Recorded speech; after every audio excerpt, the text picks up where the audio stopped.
when I went to art school, the most important thing I did or class I took was being a part of something called the community art program, and it got students off campus, out of your studio, in which it made art at neighborhood after school programs, senior housing centers, whatever. And the thing that happened was you just started to like get to know faces in the neighborhood, and you'd be able to walk around and kind of know a little bit more about a place. You might learn about a community just by being there and around the people that live there.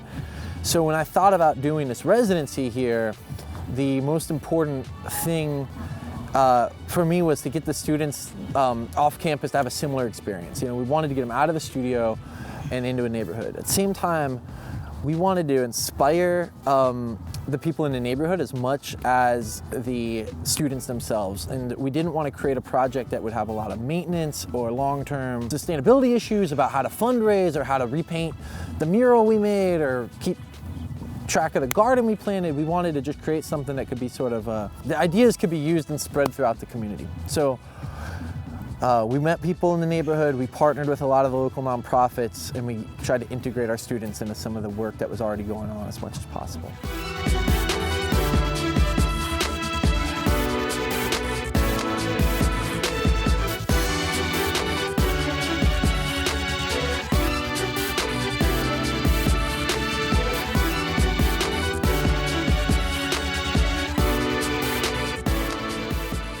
Proximity to Kentucky School of Art was really important. I wanted a place that students felt out of their comfort zone and out of what they saw every day, but also could walk to and realize it was just their backyard.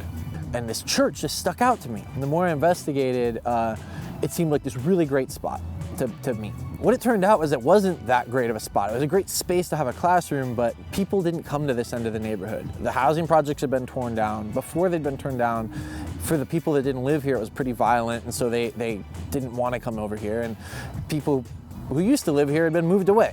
So we just didn't get the community participation we wanted.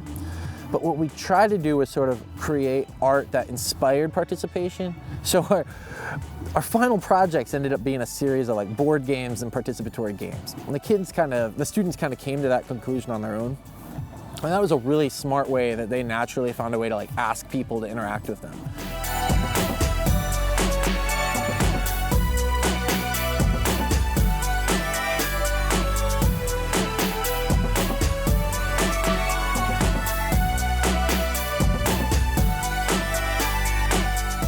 We put out those games one day and we lit up the grill, and this guy Jerry walked over, and it turned out he was the son of a famous Smoketown folk artist named Zephyrman Miller.